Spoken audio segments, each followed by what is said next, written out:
Welcome to vidonko.com। আমি Srabanti ma'am, তোমাদের ম্যাথসের teacher. চলো দেখে নেওয়া যাক আজ কি অঙ্ক আছে সমাধান করার জন্য। সমাধান করি x by x plus one plus x plus one by x equals to 2/1/12, যেখানে x নট ইকুয়ালস টু 0 আর -1, মানে এক্সটা 0 আর -1 হবে না। তো সমাধান করতে বলেছে, মানে x এর ভ্যালুটা আমাদেরকে বের করতে হবে। তো স্টার্ট করা যাক। ফার্স্ট লাইনটা লিখছে না, যেটা আছে সেটাই, বা এটা জাস্ট কি করব, বাম দিকটা লসাগু করব, x into x plus one. ঠিক আছে, এবার এক্স প্লাস ওয়ানটা এখানে প্রথমেরটাতে আছে, মানে এক্স দিয়ে গুণ হবে, মানে এক্স স্কোয়ার, প্লাস এক্স একে এক্স, মানে এক্স প্লাস ওয়ান দিয়ে গুণ হবে, মানে হয়ে যাবে x plus one the whole square, সমান হচ্ছে কত, 12 দিয়ে 24 আর একে 25-এর 12, পূর্ণটা ভেঙে নিলাম, দিয়ে মিশ্র ভগ্নাংশ করে নিলাম। এরপর কি আসবে, x square plus x plus one the whole square, মানে a plus b the whole স্কোয়ারের ফর্মুলাটা ভাঙছি, মানে এ স্কোয়ার প্লাস 2ab, মানে 2 ইন্টু এক্স ইন্টু 1, মানে 2x প্লাস বি স্কোয়ার, মানে 1 দ্য হোল স্কোয়ার, মানে 1। ঠিক আছে, আর এটা গুণ করে দিচ্ছি, x square plus x equals to 25-এর 12। এবার কি করব, 2x square plus 2x plus 1 হলো। ঠিক আছে, এবার এটাকে কোনাকুনি গুণ করব ভগ্নাংশগুলোকে, মানে 12 দিয়ে গুণ হবে এটা, আর এটা হয়ে যাবে 25 গুণিত এক্স স্কোয়ার প্লাস এক্স।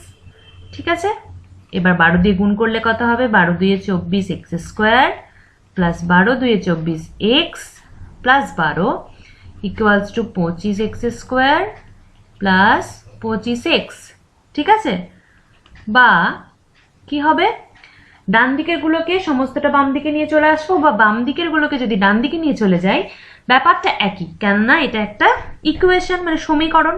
তাহলে আগে যেটা বড় সেটাই লিখে নিচ্ছি, 25টা তো 24-এর থেকে বড়, তাহলে মাইনাসটা অ্যাডজাস্ট করার প্রবলেমটা আসবে না। তাহলে 25 x square plus 25 x minus 24 x square minus 24 x minus 12 equals to 0।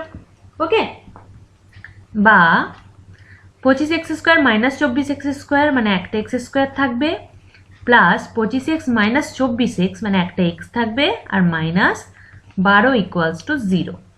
তাহলে কি হয়ে যাবে, এক্স স্কোয়ার প্লাস 4 3 12, তাহলে 4x মাইনাস 3x হয়ে যাবে, মিডিল টার্ম ইকুয়ালস টু 0। ঠিক আছে, এরপর এখানে করছি, বা এক্সটা কমন নিলাম, কত আসবে, এক্স প্লাস 4 আর মাইনাস 3 কমন নিলে হয়ে যাবে এক্স প্লাস 4 ইকুয়ালস টু 0। তারপর কি হবে, এক্স প্লাস 4 দুটোতেই কমন আছে, আর পড়ে থাকবে এক্স মাইনাস 3 ইকুয়ালস টু 0। তাহলে এটা হয়ে যাবে এক্স প্লাস 4 ইকুয়ালস টু 0 আর x minus 3 equals to 0। Okay, তাহলে এটাতে আসবে এক্স ইকুয়ালস টু মাইনাস 4 আর এক্স ইকুয়ালস টু 3, এটাই আমাদের আনসার। তাহলে একটা হয়ে যাবে -4 আর 3 এক্স এর ভ্যালু। ভিড অঙ্কের সাথে যুক্ত থাকার জন্য অনেক ধন্যবাদ। এই ধরনের প্রবলেমের সলিউশন পেতে আমাদের ওয়েবসাইট ফলো করতে থাকুন।